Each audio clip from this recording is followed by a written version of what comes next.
Hi, Wendy here with short story readings from the Senior Center. And today it's going to be just Alma and me. So without further ado, I'm going to introduce Alma reading her short story. I don't know what it is, so I'm excited to hear it.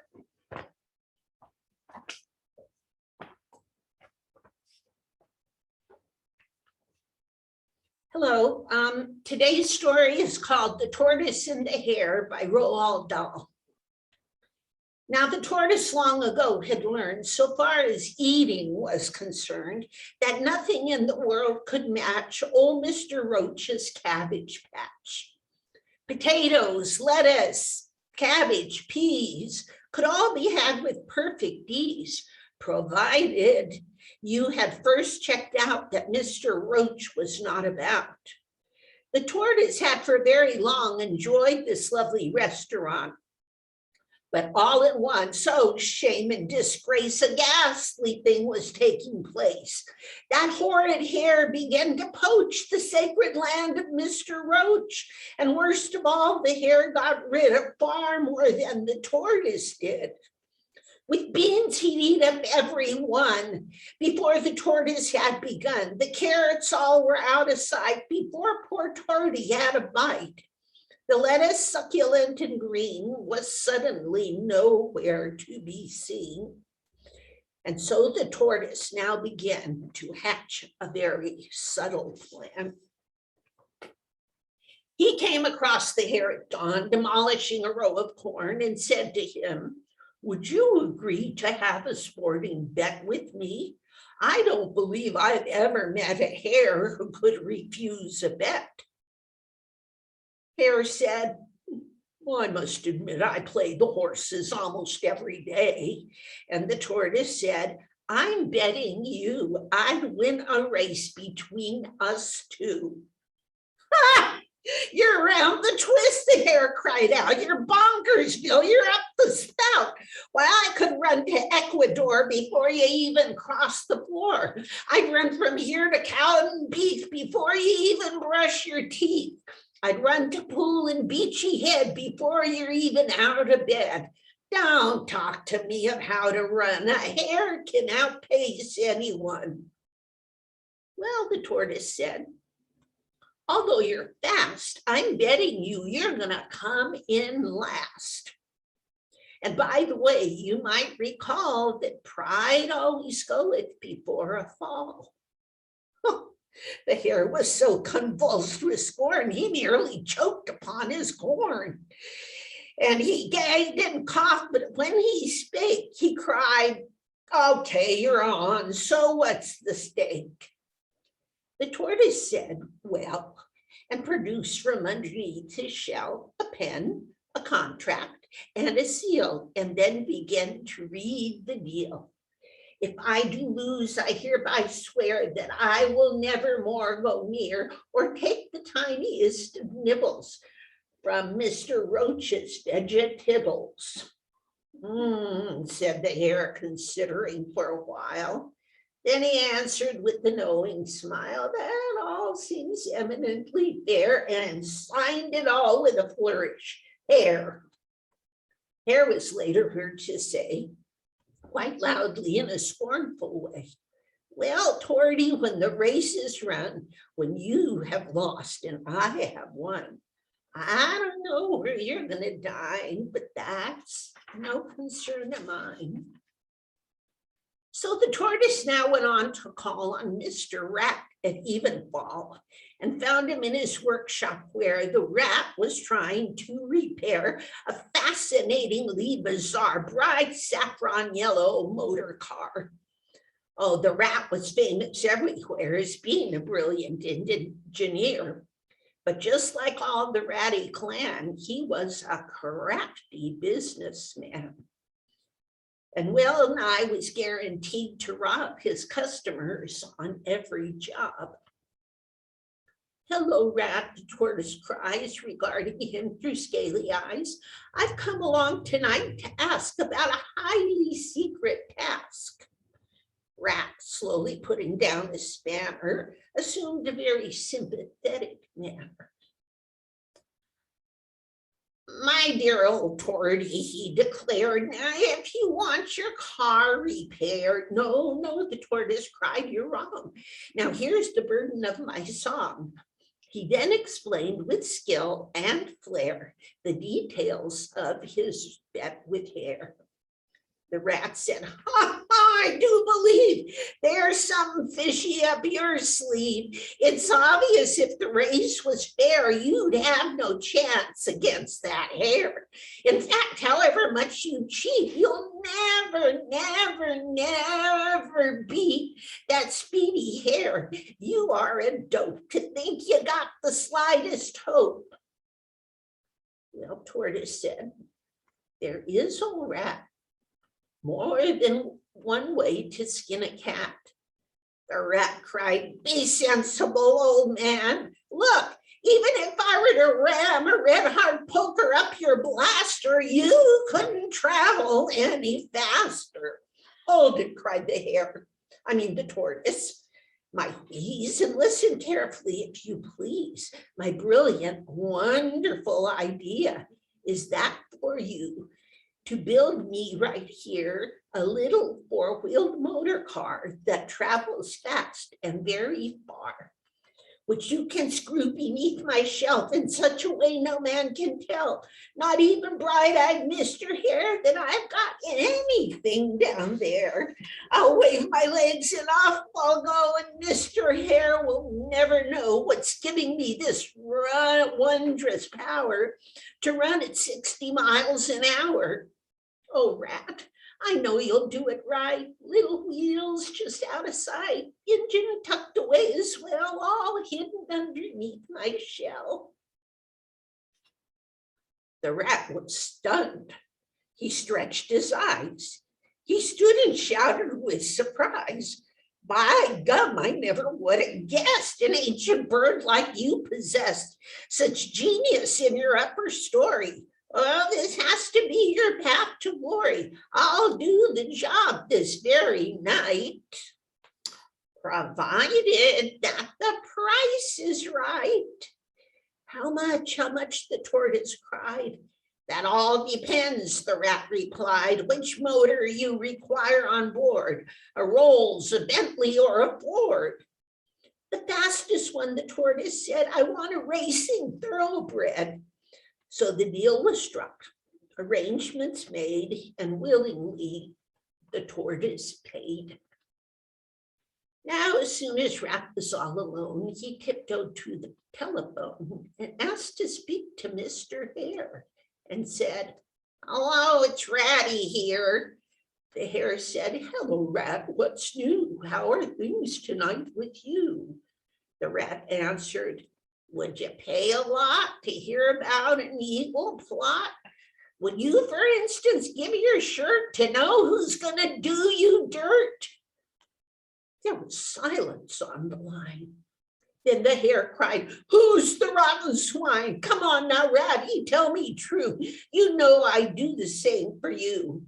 The rat said very soft and sly, no, go home and goodbye, goodbye. Wait, cried the hare. Don't go away. How much do you want? I'll pay. So once more, old Ratty made a very advantageous trade. And after he had got his fee, he told of Torty's villainy. The hare jumped up and down and cried, that's cheating. He's disqualified. But the rat, with nauseating joy, said, hate to tell you this, old boy, your contract simply says you race, the two of you, from place to place. It doesn't ban the clever use of engines giving extra juice. I'm cooked, the hare yelled out. I'm done. I'll lose my favorite restaurant. The rat said, slimier than ever, aren't you forgetting that rats are clever? I'm sure arrangements could be made, provided extra cash is paid. I could, for instance, guarantee, in token of this extra fee, that irrespective of how fast the tortoise tortoise goes, you won't be last. I'll see that all his tires go flat, I guarantee it, said the rat. How much, the other cried. An awful lot, the rat replied. So Hare now paid a second bill, and Dirty Rat got richer still. Well, this thrilling, epic-making race was by agreement taking place along the road beneath the hill to finish by the barley mill. The rat, meanwhile, had tipped a load of spiky nails on the road, then hid himself when that was done behind the hedge to see the fun. Spectators all along the way had come to watch and shout hooray. The field mice, weasels, hedgehogs, stoats, and the rabbits in their furry coats all lined the route and waved their flags and picnicked out of paper bags. An ancient fox, who ran the show, yelled out, "Get ready, now steady, and go!" Now Tortoise runned his great machine, and off he went in clouds of steam. And soon, because of all that power, he was doing 50 miles an hour. And each time he had to change a gear, black smoke came belching from his rear. Each time he had to use the brake, his shell began to creak and shake. But oh, it was a wondrous thing to see a tortoise on the wing. "I'm going to win," with life to spare, the tortoise yelled to Mr. Hare. "Oh, no, you're not," replied the hare, "for I've got Ratty on my side." And just at that moment, all of 4 of Torty's tires went flat. He had to stop. He had no choice. And Hare, in an exultant voice, cried out, "Well, that's the end of you. Stand back, I'm coming through." But Hare forgot that just ahead lay all the nails the rat had spread.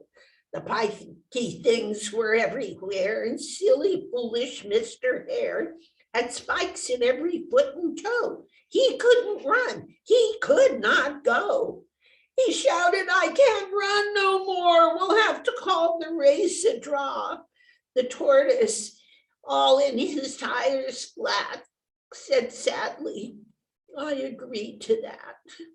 Meanwhile, the dirty Mr. Rat went home and counted all his pay. Oh, he had a profitable day.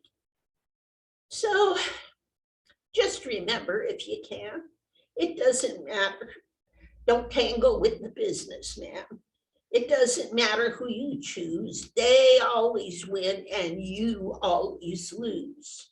If you were here and I was there, if you were tortoise and I was hare, we both get cheated in the end by people like our ratty friend. The end.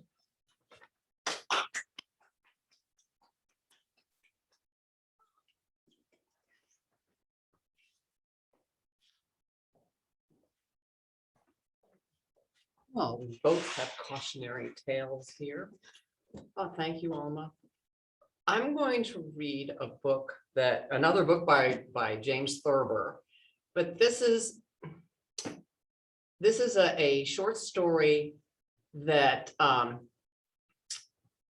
I'll start this again. Dennis Wilson and I, years ago, were in a little skit that was directed by Al Hislop. And the skit was based on this short story, and I want to dedicate this short story to Al. Mr. Preble gets rid of his wife. Mr. Preble was a plump, middle-aged lawyer in Scarsdale. He used to kid with his stenographer about running away with him. "Let's run away together," he would say during a pause in dictation. "All righty," she would say. One rainy Monday afternoon, Mr. Preble was more serious about it than usual. "Let's run away together," said Mr. Preble. "All righty," said his stenographer. Mr. Preble jingled the keys in his pocket and looked out the window. "My wife would be glad to get rid of me," he said. Would she give you a divorce? Asked the stenographer. I don't suppose so, he said. The stenographer laughed. You'd have to get rid of your wife, she said. Mr. Preble was unusually silent at dinner that night. About half an hour after coffee, he spoke without looking up from his paper. Let's go down in the cellar, Mr. Preble said to his wife. What for? She said, not looking up from her book. Oh, I don't know, he said. We never go down in the cellar anymore, the way we used to. We never did go down in the cellar that I remember, said Mrs. Preble. I could rest easy the balance of my life if I never went down in the cellar. Mr. Preble was silent for several minutes. Supposing I said it meant a whole lot to me, began Mr. Preble. What's come over you? His wife demanded. It's cold down there and there's absolutely nothing to do. We could pick up pieces of coal, said Mr. Preble. We might get up some kind of game with pieces of coal. I don't want to, said his wife. Anyway, I'm reading. Listen, said Mr. Preble, rising and walking up and down. Why won't you come down in the cellar? You can read down there as far as that goes. There isn't a good enough light down there, she said. And anyway, I'm not going down to the cellar. You may as well make up your mind to that. Gee whiz, said Mr. Preble, kicking at the edge of a rug. Other people's wives go down in the cellar. Why is it you never want to do anything? I come home worn out from the office and you won't even go down in the cellar with me. God knows it isn't very far. It isn't as if I was asking you to go to the movies or someplace. I don't want to go, shouted Mrs. Preble. Mr. Preble sat down on the edge of a davenport. All right, he said. He picked up the newspaper again. I wish you'd let me tell you more about it. It's kind of a surprise. Will you quit harping on that subject? Asked Mrs. Preble. Listen, said Mr. Preble, leaping to his feet. I might as well tell you the truth instead of beating around the bush. I want to get rid of you so I can marry my stenographer. Is there anything especially wrong about that? People do it every day. Love is something you can't control. We've been all over that, said Mrs. Preble. I'm not going to go all over that again.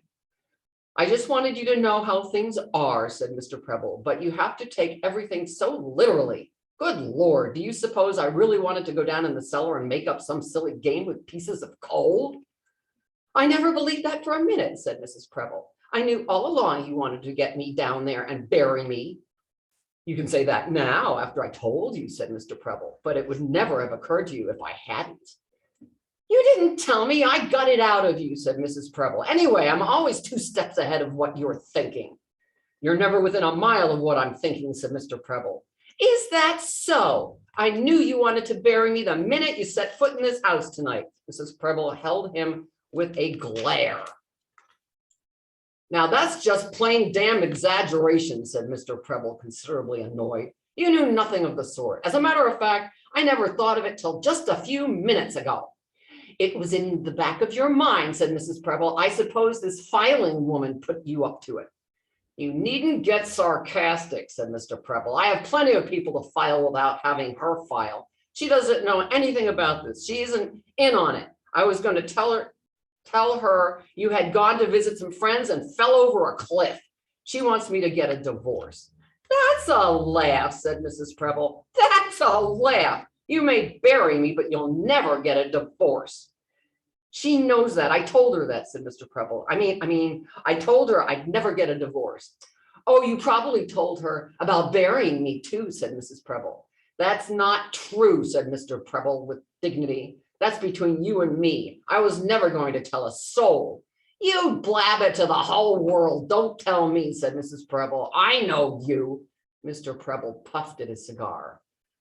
I wish you were buried now and it was all over with, he said.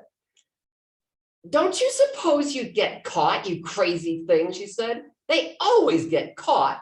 Why don't you go to bed? You're just getting yourself all worked up over nothing. I'm not going to bed, said Mr. Preble. I'm going to bury you in the cellar. I've got my mind made up to it. I don't know how I could make it any plainer.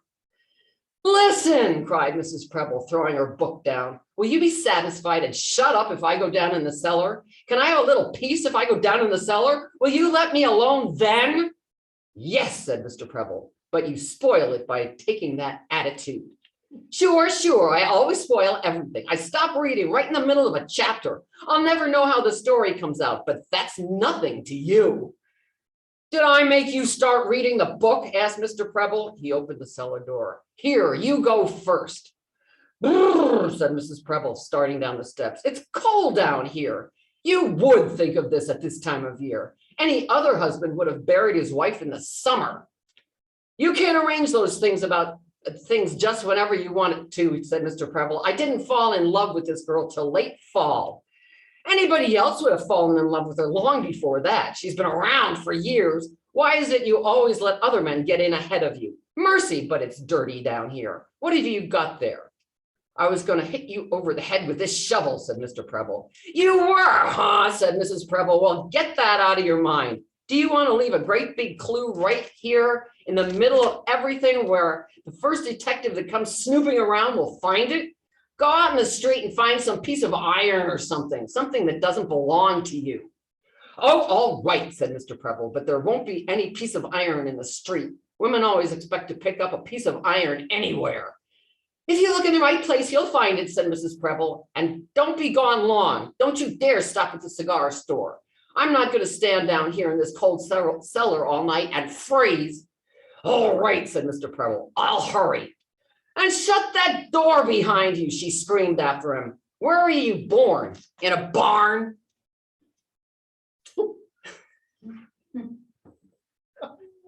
Anyway, have a safe and wonderful week. And we'll be back soon. As a matter of fact, we have some special things planned for October for Halloween. And so anyway, take care, stay safe, stay healthy, and we'll see you soon. Bye.